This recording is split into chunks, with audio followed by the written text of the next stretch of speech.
I virkeligheden er det Arne Slot, som har taget rådet for Liverpool, i stedet for Jürgen Klopp. Men hvad nu hvis Liverpool ansætter mig? Det vil vi finde ud af i dag. For vi er altså blevet træner fra Liverpool, og det her det er altså holdet. Vi har altså Kødegaard på der. Men jeg tænker nok, at en 83 rated Nunez skulle være bedre. Så sådan en som Endo. Der kommer vi nok til at blive lavet lidt op, men der. Så tænker jeg, at Wayne Gravenberch kan komme ind, og Endo, min gode mand. Det var ikke din tid mere. Så det er altså. Det ligner altså, det kommer til at være et massivt hold, som vi kommer til at starte med i den her sæson. Jeg tænker, hvis man skulle lave en signing et sted, så skulle det være en ny offensiv midt. Den er 22 år, så der er masser af tid til at gro, så jeg tænker, at i første sæson kommer vi ikke til at lave flere signings, og ikke til at sælge nogle spillere. Så ja, det var meget enkelt. Det vi kommer til, eller jo, vi kommer nok til at kunne. Vi kommer nok højst sandsynligt til at sælge nogle spillere, men ungdomsakademiet, det har intet dem. Det betyder, at jeg vil forvente til. Men jeg synes virkelig, at vi skal se her med Adrien gå væk. Han har med her stumgræs. Det bliver godt for dig. Men tidsmæssigt, din tid er altså slet ikke over. Jeg tænker ham her. Det kommer til at koste lidt spillere, men det kommer altså ikke til at frigive ham. Det kommer til at være helt åndssvagt også. Men jeg tænker også bare, at nogle af de unge knejde, de skal altså også spare på udlejningslisten, og alle de gamle spillere, som ikke mere kan bruge, de skal bare væk. Så jeg tænker bare, at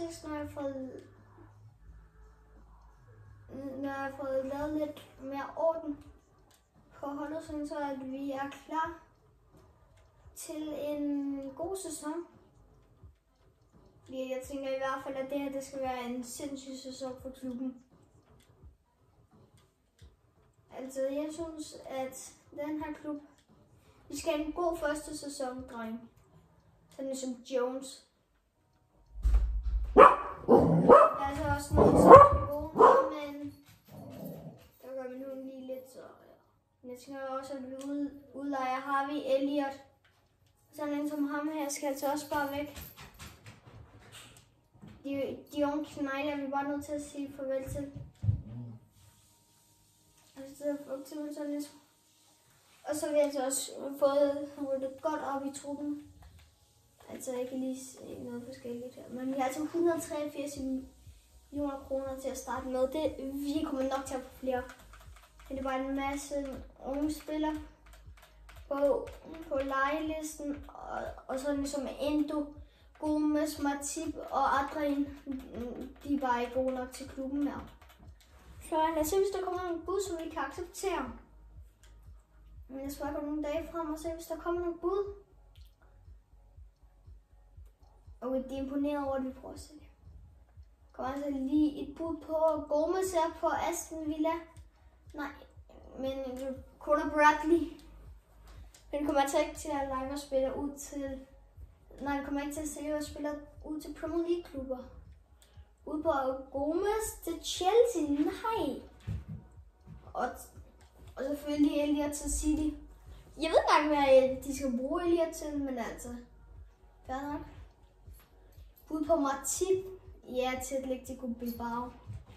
Faktisk til at Roma vil gerne have ham, ja. Så var bare, at de kan bruge ham. Tilbud med Like Kwanza. Det tænker jeg vel godt, at vi kan gå med til Hinges. Du skal bare ud. Men altså, vi skal bare få ryddet op i klubben og sådan noget. Fordi, men vi får solgt, eller får lavet nogle spillere ud, jeg ved det ikke helt. Men lad os se, hvem vi skal. Harvey Elliott. Du skal til Manchester City i et år. Du skal altså også ud og få noget kamperfaring, Elliott. Fordi når der er en ny mand i klubben, så betyder det altså også, at der skal blive ryddet op. Men lad os bare se her. Okay, ham der, det var godt for dig for noget spilletid. Fordi du er mega ung og har noget sindssygt godt potentiale. Men jeg tror lige fra mig, at du kan overtage vores angriber. Ude på Gomez til Spurs. Hvorfor vil Premier League-klubberne gerne have vores spillere? Og så Conor Bradley, de der to, de bliver til bare afslået. Men det skal jo nok blive spændende at se, hvis vi kan få solgt Matip. Og Matip, han er stadig der. Jeg er bare til altid. Jeg tror godt, at Chelsea de kan få brugt ham der. Men lad os se. Okay, de bruger. Hvis vi skal møde Al-Nassr måske. Det kunne være nice. Hvis vi skal møde dem. Og vi starter selvfølgelig mod Real Madrid. Bud på Alex til Real set. Conor Bradley ud til Manchester United bare til her. De rivalerne vi leger, han spiller ud til, men altså. De kan lige ikke bruge til noget. Ja, bud på Adrian. Drenge. Bare acceptere det, fordi vi kan ikke bruge dem. Men de unge knejde, det bliver godt at få sådan dem ud. Ja, inden for Matip salg endelig. Joel Matip til Atletico Bilbao. Det synes jeg altså kun er besluttet, som de giver sin ære på, og selvfølgelig gør de altså også det. Ja, Steffen Racci, han skal tage ud til Chelsea. Nej, vi må ikke spille nogen som helst kampe, undtagen Champions League-finalen, hvis vi nogensinde når dertil. Bud på Mohamed Salah til Arsenal. Jeg tror, de ses. Jeg synes, man nok giver som en ære, men altså stadig. Men jeg synes, hvor mange penge vi har. 200 millioner. Det kunne godt være, at jeg lige kommer til at lave en lille signing.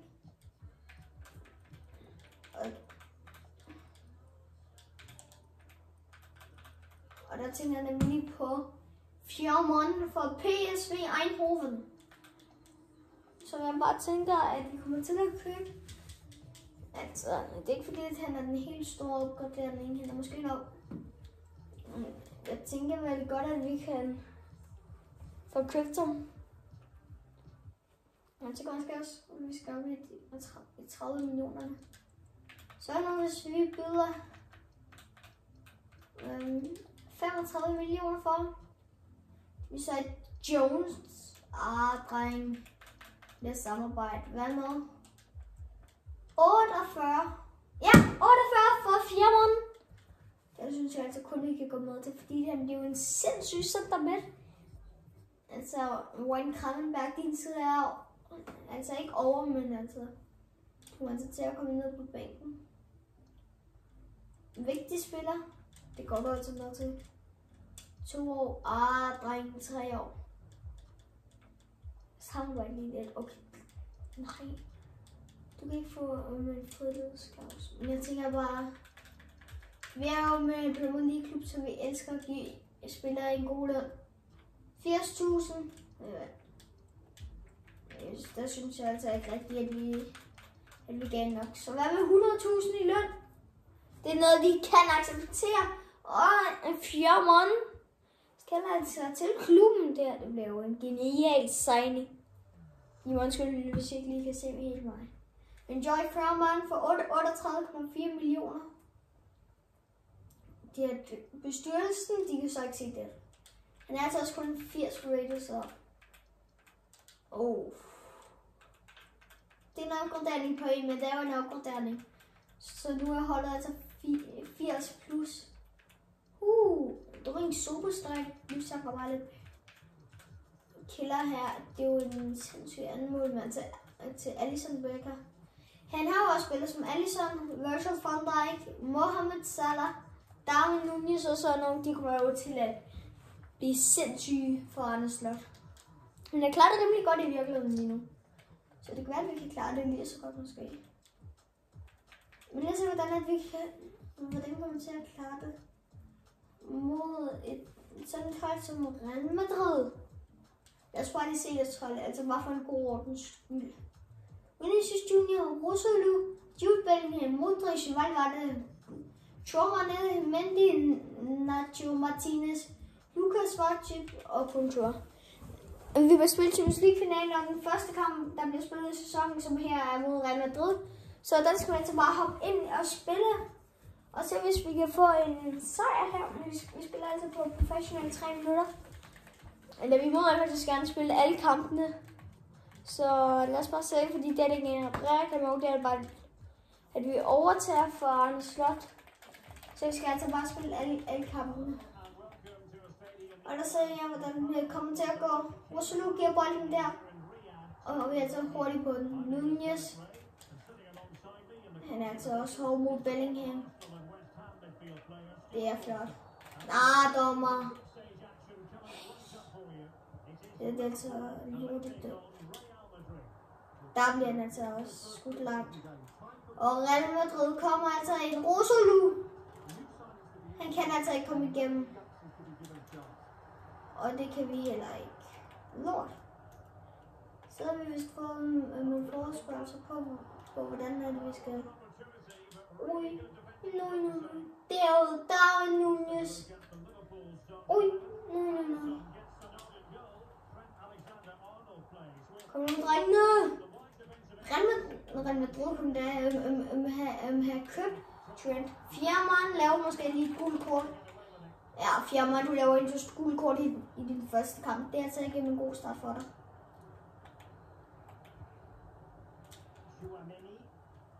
Men lad os bare se. Kom nu, drengene. Mohamed Salah ligger den godt. Der er Darwin Nunez over. Domingue Szoboszlai kæmper lidt om bolden. Han har altså også brug for at kunne få en aflevering, og der får den tilbage. Som han altså ikke rigtig kan holde på. Hvor Salah han går over.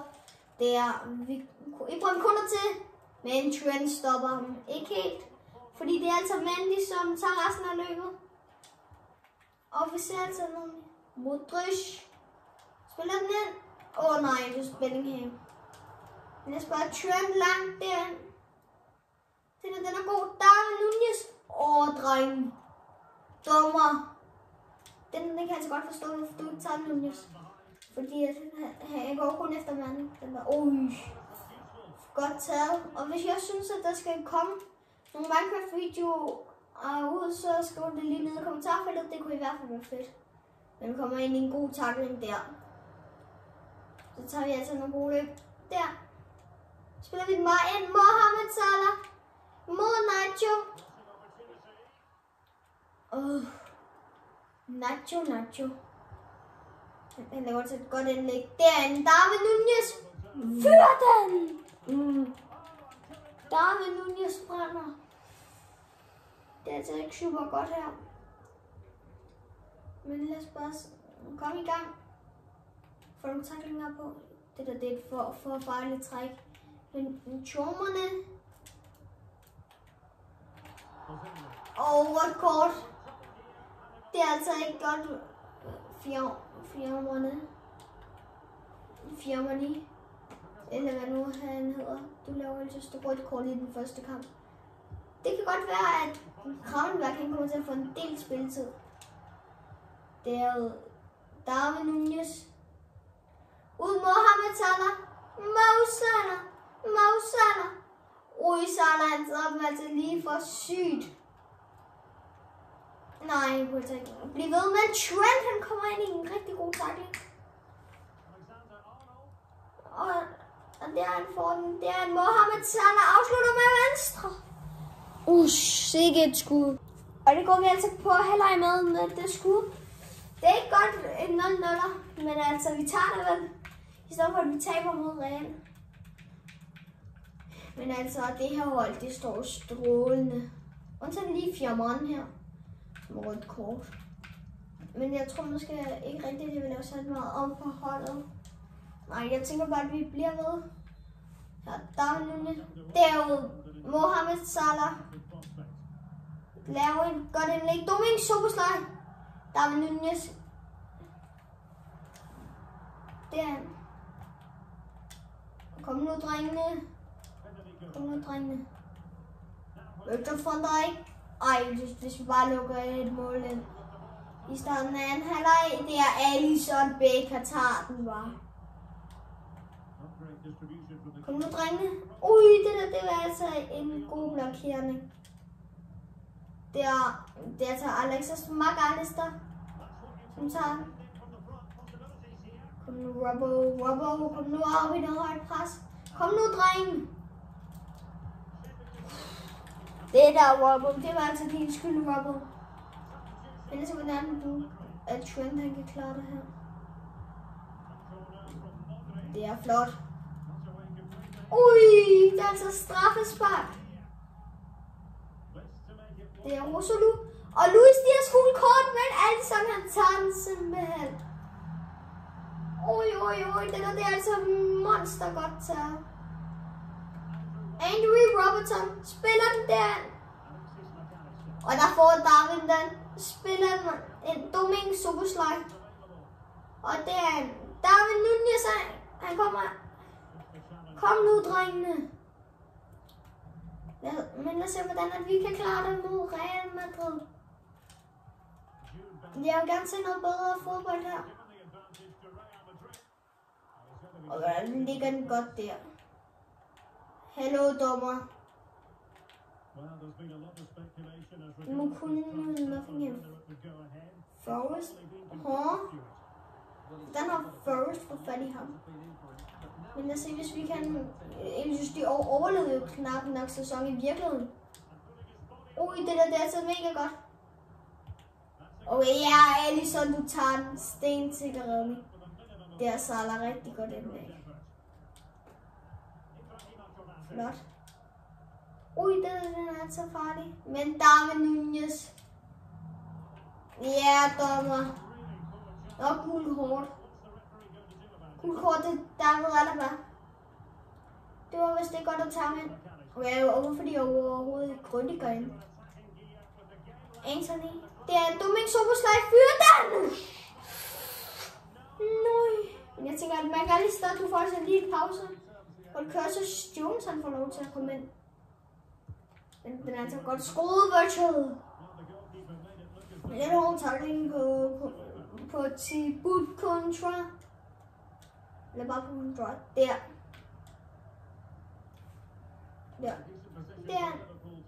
Darwin Núñez. Han kommer ind. Sætter ham af. Skulle han altså ind i feltet, hvor han får skudt. Salah. Nej. Ui. Det er bare kom ind i en tackling. Det går altså ikke super godt. Hvis jeg skruer på kontra. Kom så Van Dijk. Den er altså farlig. Men det er altså Alisson, der tager den. Lige når der kontra derud. Den er altså 0-0, og vi får altså et rødt kort. Det er altså det vil jeg kalde for en sindssygt god start. Men lad os bare se, hvordan vi har klaret det i alt det andet. Altså, det er da godt at få 1 point imod Real. Men når jeg kigger på det, så er jeg altså ikke særlig stolt og 4 måneder. Jeg tænker måske, at vi skal have Endo. Og så måske sådan der. Ja, 4 måneder. Men jeg tænker bare, at vi skal få set de næste kampe. Men lad os bare se her mod Real Sociedad. Og Adrian solgt for 320.000. Det er ikke mange penge, men altså. Det var heller ikke en møde mål, man kunne bruge. Men vi skal altså også bare få spillet næsten. Ud på Danes. 6 point. Ja, de vil gerne lege ham. Kan jeg så Jones ud til City, ja. Jeg ved ikke rigtig, hvad de skal bruge alle vores spillere på. Det er Smith til Inter. Held og lykke med at bruge ham. Jeg synes, de er nogle andre kæmpe store stjerner. Det der burde afslår vi altså også bare. Ajax kan få Joe Gomez til West Ham. Kom nu, drenge. Ud var Alisson Becker. seriøst. Alisson er jo en varm målmand. Men altså, lad os bare gå ind i næste kamp, som er mod Real Sociedad. Men altså, jeg vil sige, holdet der står skarpt. Så lad os bare komme ind og se den kamp og se, hvordan det kommer til at gå mod Real Sociedad. Det skal altså nok blive spændende at se, hvis vi kan få en sejr eller noget. Det går altså godt, for at kan blive lidt svært mod Real Sociedad. Men lad os bare se. Kan vi ikke gøre det noget på en eller anden måde? Kan vi ikke bare lige noget lidt?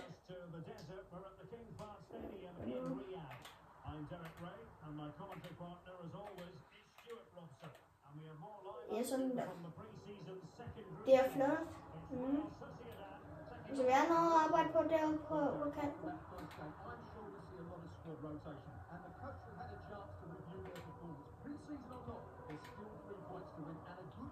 Ui, det skal godt blive lidt farligt, dreng.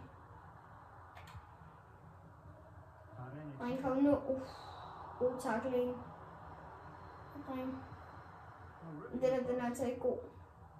Den er ligesom spark den her hvad? Ja. Flot, Salah. Ej, den er altså ikke god.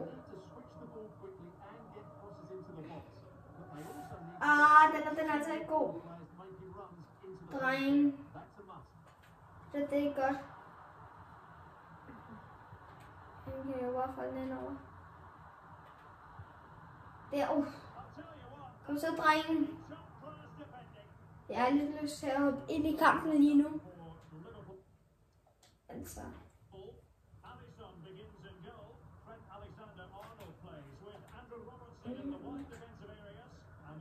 Kom nu, Soboslaj i aflevering på. Flot. One comeback, så spil den. Der.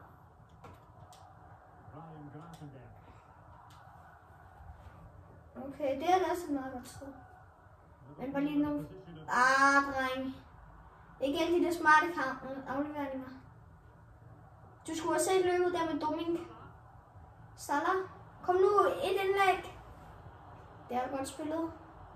Men jeg siger, kom on. Kom on, helt just. Vi kæmper for sejren. Okay, jeg tænker bare, at de kommer til at hoppe ind i resten af kampen. Springe ind i kamp. Bare roligt, vi skal nok kunne få det her løst. Drenge, jeg skal nok løse det her for jer. Jeg spillede 0-0 mod Real Madrid. Men nu er bare ikke 4 måneder. Jeg stiller den altså bare lidt langt over. Se Alisson. Langt skud der. Det er jo Mohamed Salah. Spilleren der, Darwin Núñez. Over til McAllister. Der Alexis. Over til Luis Diaz. Over til Núñez. Kom nu, drengene. Men vi skal lige have den gennem de der holder. Det er noget, som jeg godt kan vil arbejde med. Se der.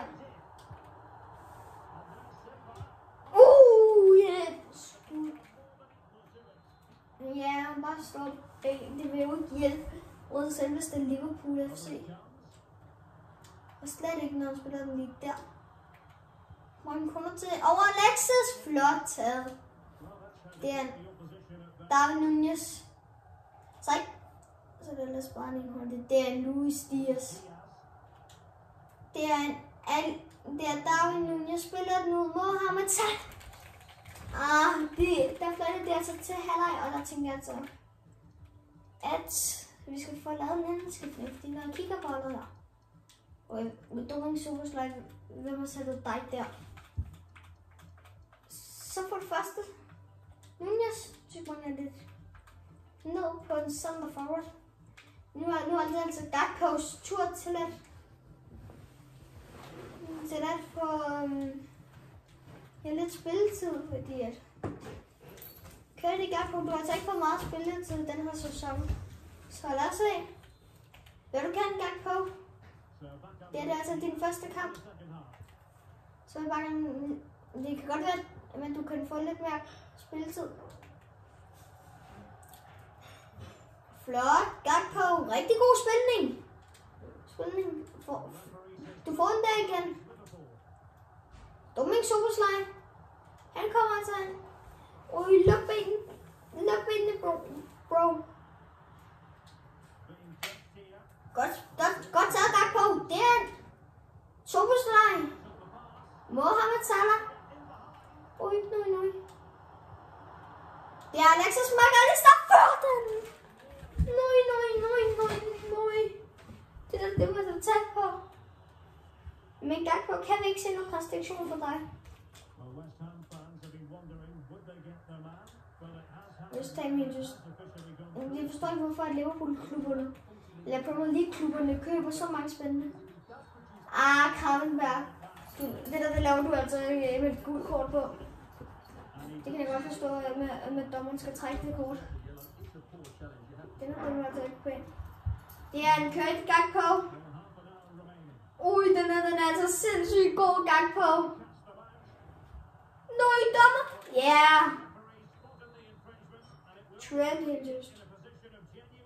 Her der ved jeg, at du kan lave et godt spark.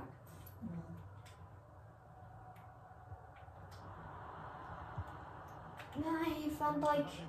He is Richard Van Dijk. Robertson. Kom nu, Salah.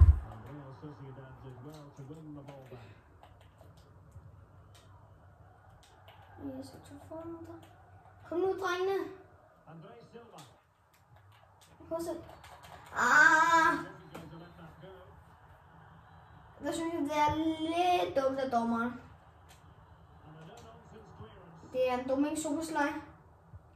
Langt ud, Mohamed Salah. Du skal ikke gøre ligesom, når jeg så dig. Ui, kører de Gakpo. Spiller den en Trent Alexander-Arnold. Der er Mohamed Salah. Nøj. Robbo. Ja. Det er en kørt i Gakpo. Skyder med højre. Kom nu, drengene. Præstation. Jeg vil da i hvert fald sige, at vi har haft mest præstation i den her kamp. Vi har kunnet skabe flest chancer lige. Hvis de så scorer her til sidst. Hvis de scorede der til sidst, det ville ikke kunne nå det. Men så er jeg her mod Real Sociedad. Det kunne i hvert fald være godt. Og hvis det skal være, når jeg skriver lige nede i kommentarfeltet, når jeg laver de her videoer, om det skal være en serie, eller om det skal være, om det skal være episoder, eller om det skal være en, at vi reparerer med en hel klub med en for det gør vi nemlig i den her. Hvor de altså bare skal vinde 18 med Liverpool. Jeg skal bare tage Dominic Szoboszlai ud med Diogo Jota. Kom så, Jota! Ja, ligesom det er godt, du får kommenteret med dit hold. Se, det er flot. Jota. Ui, Salah. Man. Bare nak dem, drenge. Flot. Nej, det skal for lige. Hvad er det der? Også 0-0 mod Sociedad. Det vil jeg se bedre, drenge. Jeg vil altså se det bedre mod Real Sociedad end mod Real Madrid. Men lad os se, hvordan at vi klarer holdet. Altså, jeg har Fjemmeren stadig kort, eller hvad? Fjemmeren, du har ikke mere kort, så det er altså dig, der skal ind. Det kommer til at blive en varm sæson. Prøv at se sådan en som Mohamed Salah, Robertson, Van Dijk, Alisson. Altså ja, det var i hvert fald ikke nogen hemmelighed. Eller måske skal vi lige få lavet lidt, så at alle de får lov til at få lidt spilletid. Så Jota der, og Louis og Gakpo der. Sådan der. Så kan det være, at vi kan vinde alt med klubben. Ja, det var lige sådan der. Så bare lige gå ind til kampen mod alle et eller andet. Rapport er færdig for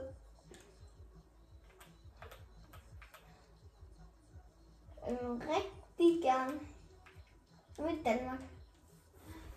Så skal vi lige bud på dames. Afslår til Tismisk. Okay, just intet, de vil gerne have Tismisk heller det. Kwanza? Ja. Der kunne han synes måske godt lige have accepteret det, der skulle være, at de havde vundet. Bare roligt, dreng. Det er fis. Bud på Kwanza igen. Ses, dreng. Just. Okay, men jeg tænker, at det her bliver nok den sidste kamp. Please sige lige til Smith, just. Han er undsk. Det er Curses. Jones ud til Manchester City. Det skal nok blive godt for ham. Lad os bare se her. Kampdag. Hvor mange point har de? De har simpelthen 3 point. Okay, så hvad ligger du nu? Jeg tænker Real Madrid. Nej, Al Hilal med helt 6 point. Wow. Al Hilal 2 er derovre bare en Leverkusen.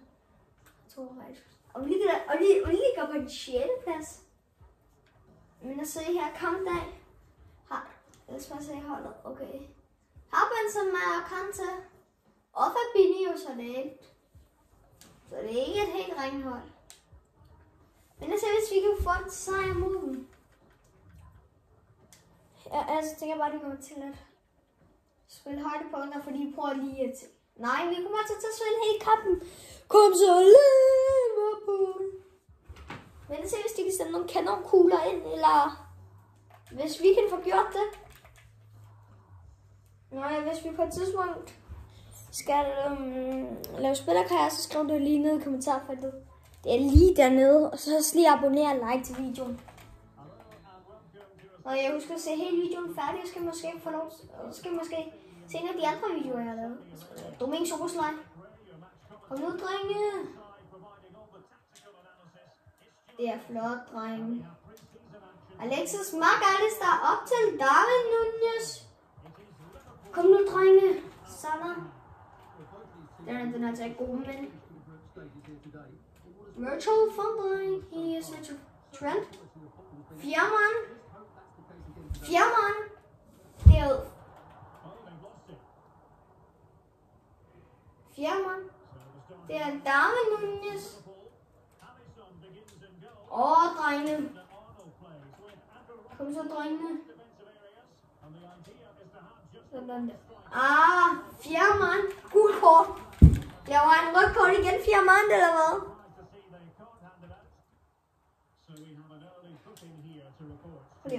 Den er altså ikke god.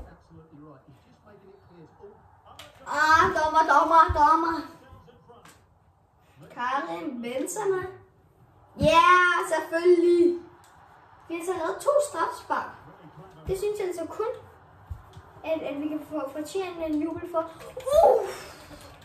De spiller altså godt sammen, men vi spiller altså bedre. Alisson bare op med den bold. Luis Diaz. Det er jo nok... det er Darwin Núñez. Han kommer i Núñez med venstre. Núñez. Det kan være, at vi måske også... Jeg er ikke engang sikker på, at vi stadig er, hvis vi er i Champions League i første sæson. Eller hvad vi er. Det er altså med et langt træk. Jeg skal bare have noget godt op. Men jeg ser Alisson. Lang bold derud. Over til Darwin Núñez. Domingo Soboslaj helt just. Det er Mohamed Salah ud til venstre benet.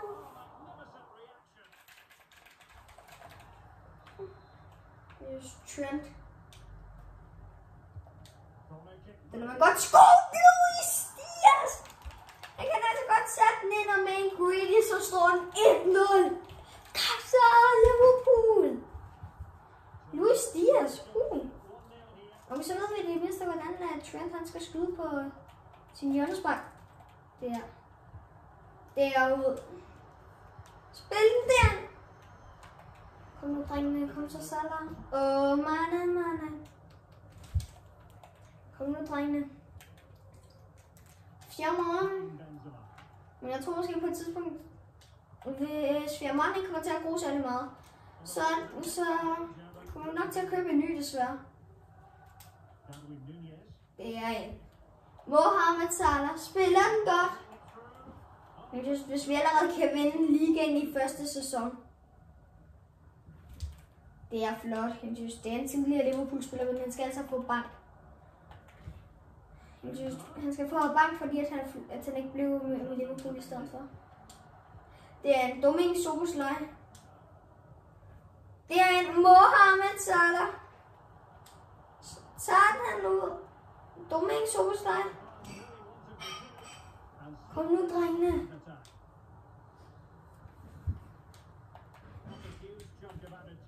Let's go, drenge. Drenge, kom nu. Kom nu. Den her tager ikke god, den her kamp.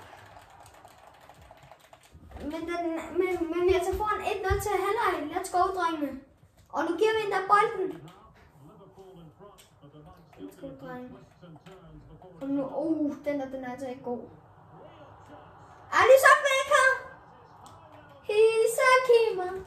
Alisson Becker. Men sejr her, det kan virkelig betyde meget. Hvis vi får en sejr over dem, som ligger nummer 1. Og David Nunez. Han får en god spilning. Alexis McAllister. Den der altså. Den gør os altså lidt sur. Prøv at se. Den gør os altså lidt sur. Virgil van Dijk gul kort. Han er der var captain. Er det ikke noget, man ikke må give kaptajn? Han er god! Så stod den altså ind efter et perfekt mål. De skal altså være bange for ham. Det er den hurtige store mand. David Nunez. Han kommer altså og afslutter med sit. Det var det godt, at vi fik den her chance. Jeg kan se, hvor vi spiller den. De spiller den altså langt. Yes, vi tog foran det. Og så let's go. Salah spiller den der.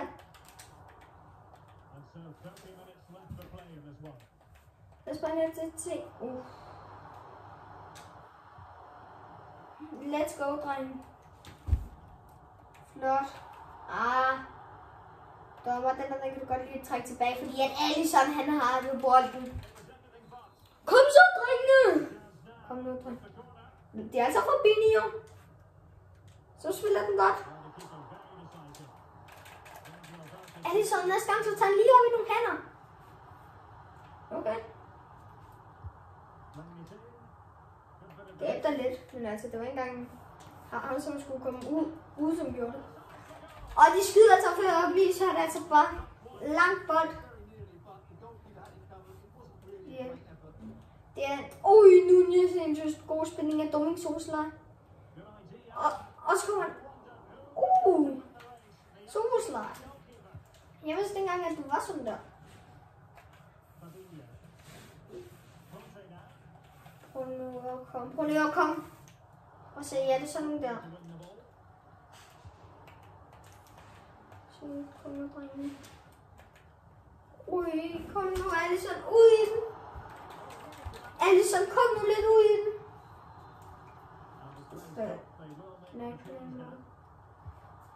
For Alisson nu. Det er Alisson. Langt derud. Mohamed Salah. Tager Salah. Sætter mig til af. Men du er altså bare ikke god med pace, og derfor også lidt nogle bedre afleveringer måske. Ja, shit, det var altså ikke godt. Der er 10 minutter tilbage, og den kan altså godt en uafgjort. Men så scorer de jo på den her. Nej, den tager Alisson. Det er han. Mohamed Salah. Alexis McAllister. Og så scorer de vel her, altså. Det er altid, når tiden den løber ud af, at modstanderholdet det scorer. Men der kommer han. De scorer vel på et eller andet tidspunkt. Skuddet den over, han synes, der er stadig lidt tid tilbage. Plus 2 minutter. Skal vi bare få scoret til i det sidste tid. Jeg synes, jeg vil gøre alt i verden. Rødt kort. Rødt kort til Van Dijk. Pyt med noget rødt kort. Bare så længe, at de ikke scorer. Ja! Jeg ser, at jeg Onyx scoret, og det gør jeg. Ja, Liverpool i den der. Nej, jeg mener 1-1, men lad os bare fortsætte. Og når Napoli besejrer Real. Men måske tror jeg, at jeg kommer til at lave en lille sejring. Fordi at 4 måneder har spillet. Måske endnu en forsvarsspiller. Jeg kommer til at lave en lille ny forsvarsspiller. Kun lille. Altså når jeg siger lille, så mener jeg lille. Lille er altså kun.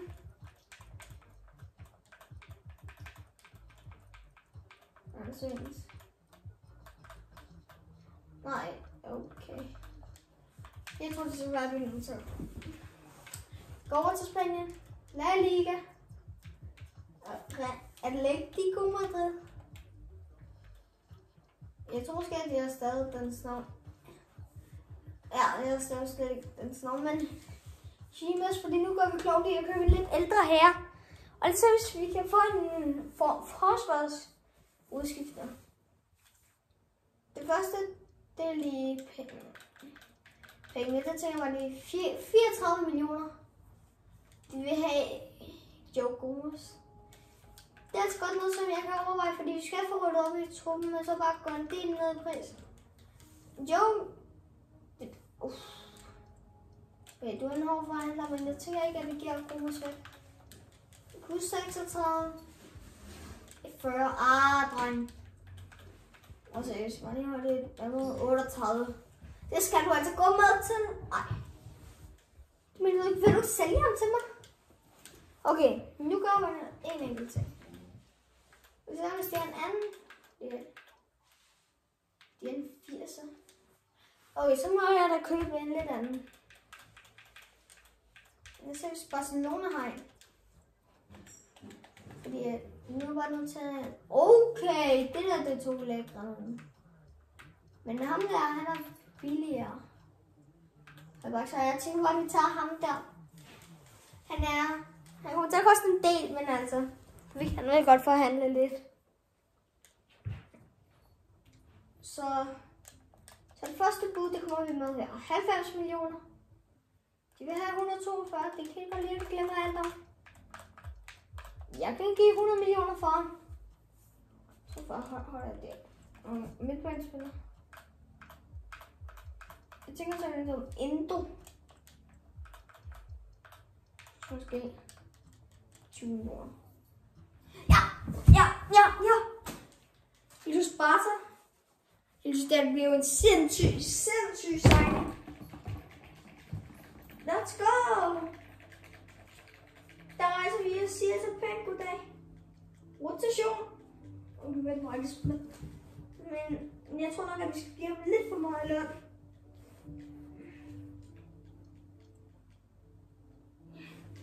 Okay, lad os bare lave lidt til her. 300.000. Det går lige med til, at vi har lavet endnu en signing. Men jeg er så også glad for, at vi har sagt farvel til Endo. Lad os bare se, der var til en af dørene. Ronaldo Dario. Bestyrelsen, de kan vist ikke se, at det bliver en stjernesigning. Ja. Når vi kigger på den her duo. Det var bare lige det eneste, der manglede, så er vi jo en helt perfekt en. Men jeg tænker bare, at vi ses i næste episode.